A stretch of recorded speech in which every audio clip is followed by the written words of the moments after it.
Então, mas fazendo um apanhado agora, isso que o senhor está começando a narrar agora da eleição da Dilma, aconteceu com o Lula também. Então, atraso de pagamento, e o candidato sabia dos atrasos. Sabia dos atrasos, foram pressionados. Era o único momento onde eu é que pressionava, porque Mônica, na verdade, não tinha, digamos, a estatura desse contato para ela,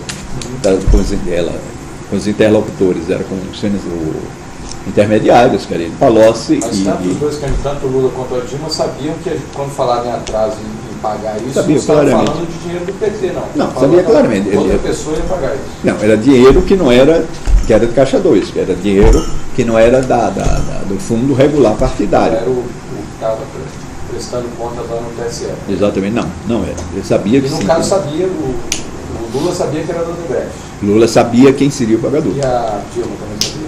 Eu acho que sim. A partir de determinado momento, sim. A partir de determinado momento, sim.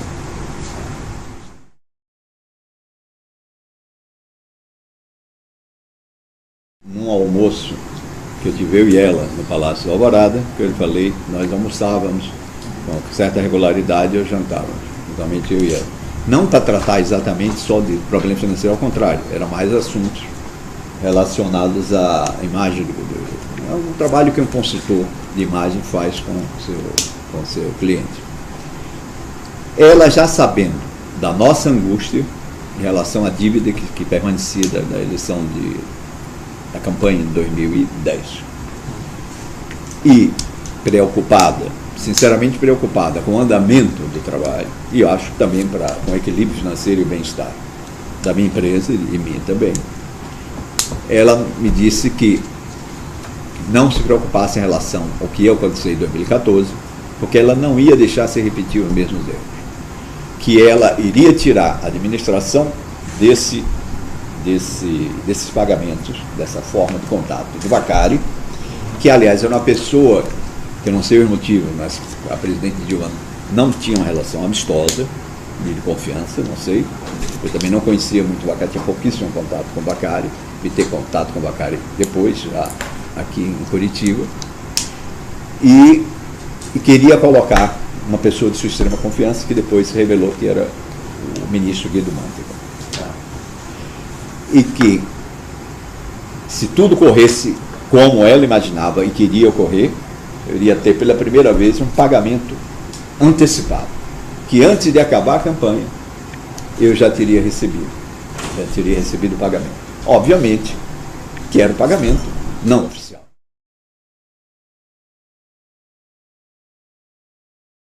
Uma conversa com a presidente. O senhor estava com a Mônica em Nova York, de férias, e aí, o que aconteceu? Edinho, pelo que eu me lembro, Mônica conta melhor, o Edinho Silva ou Gilles, achou Edinho, ligou, olha, a presidente, foi Gilles, a presidência precisa falar... Gilles Azevedo, que era quem? O Gilles era assessor do pessoal da presidenta e depois ficou como secretário da presidência. Geral da presidência. Sim, aí o Gilles... Ele disse, olha, precisa você vir aqui, não sei a forma que ele falou, que era por telefone, mas era claramente, ficou claro para a Mônica e para mim, depois do relato de Mônica, que o telefonema foi para ela, que era isso, que ela teria que vir aqui para conversar. Me parecia, a impressão que a gente tinha é que tinha alguma grande novidade. Urgência e uma grande novidade, tipo, chegaram aí. Tá, isso é início de novembro. Início de novembro. Mônica tem condição porque tinha passagem aérea. Vamos seguir aqui. Seguinte. Aí o senhor estava... Eu fiquei em Nova York.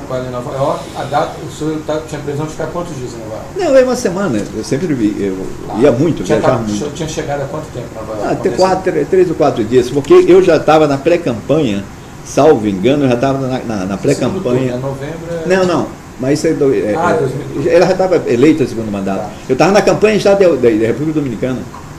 Então, como é muito próximo de Nova York, e a campanha do exterior, diferente do Brasil, ela é muito longa e também não existe programa eleitoral, são comerciais, eu ia muito em Nova York e voltava para lá. Então, Talazê... O senhor não tinha previsão, aí recebeu, o senhor tinha previsão de ficar mais tempo em Nova York, o senhor e a Mônica recebe um telefonema do Gilles Azevedo, onde? No celular dela? No celular dela, e ele chamando. Agora, outra coisa bem importante é que nesse primeiro momento que a presidenta fala, que é o início, acho que é outubro, final de outubro, ou início desse mesmo novembro, porque eu vinha no Brasil também, com certa regularidade. Eu estava na Dominicana e eu vim aqui para conversar com ela sobre outros assuntos. Era aqui ainda? Era aqui, como tem outra empresa, eu tenho também no exterior.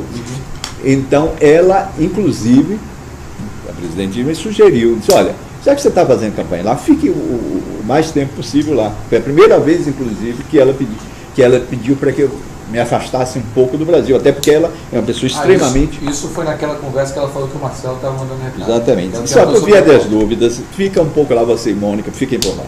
Fiquem por lá, qualquer coisa, a gente conversa, eu lhe ajudo. Mas pela primeira vez me surpreendeu... O que esse fique por lá? Porque não, fico lá no sentido de que se houvesse qualquer medida cautelar, vamos falar o termo, contra a gente, seria um peso político, um escândalo político sobre ela. Eu acho que é sobre. E também, porque queira ou não, e isso é doloroso dizer, que eu sinto, então, né? Eu tenho uma relação afetiva com ela. Nós criamos uma relação. Isso que eu tenho que fazer agora, por 3 ou 4 motivos.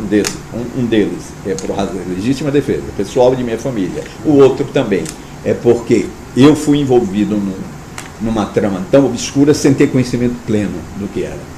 E terceiro, não, basta esses 2 assuntos, porque senão fica querendo fazer trindade em tudo para força de retórica. Mas fiz essa volta toda. Sim, havia também uma preocupação dela. Ficar lá, ficar mais tempo.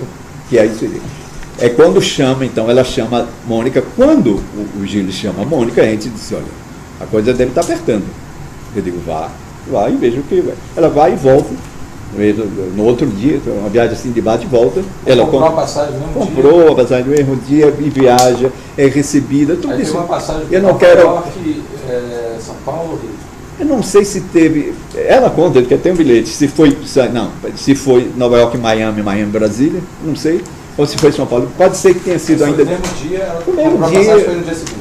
Imediatamente, porque pelo peso da informação era uma coisa extremamente urgente e relevante. Tanto que eu imaginava que já fosse uma coisa mais séria, mais concreta, que depois viria a ocorrer meses depois. E ela vem e volta o que ela diz exatamente isso, olha, eu imagino hoje que foi depois da... Só Mônica, porque a partir de muitas coisas ela já começava a tratar diretamente com a Mônica. Prosseguir aí depois que a Mônica veio e voltou no dia seguinte. Voltou no dia seguinte, o que ele falou exatamente, olha, foi o mesmo tipo de perguntas, não houve nada de mais concreto, nem disse, olha, vocês estão... E acertou, acho que aí é que quando acerta uma forma para evitar viagens, uma forma de se relacionar por e-mails. Se comunicar. E alertar quando os Gilles iriam alertar se havia de fato alguma coisa mais próxima de alguma medida cautelar.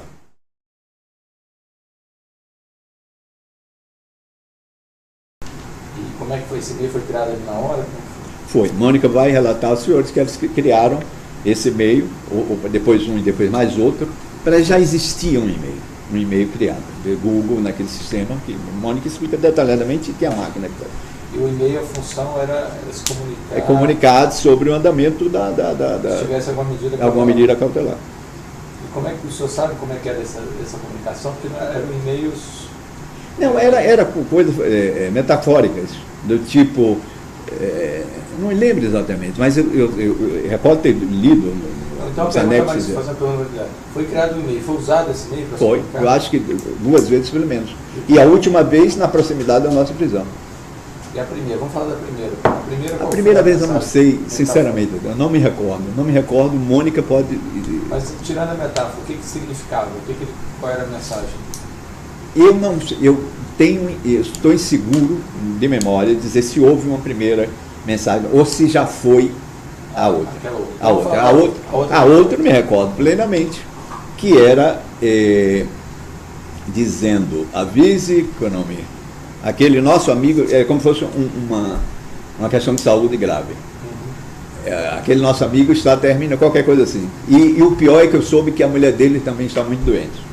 Era exatamente isso, a mensagem mais ou menos. Esse texto estava, o que significava é que já havia, eu deduzi que já havia uma ordem, já havia alguma medida cautelar, que eu não sabia a dimensão, tomada não só contra mim, como com relação a Mônica. Foi quando ficou certo que Mônica também era alvo.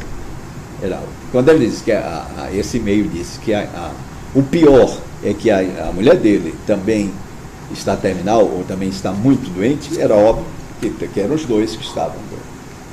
Isso foi questão de 48 horas até a prisão, até sair o decreto de prisão. O senhor estava lá ainda? Eu estava na isso foi na República Dominicana. E quando se confirmou, nós viemos imediatamente no outro dia. Que nunca veio uma alerta, seja de quem for, ninguém do governo, dizendo, olha, saiu o decreto. Nós soubemos pela notícia. E eu soube na madrugada da que estava acontecendo a operação lá em casa. Porque eu vi pelas câmeras.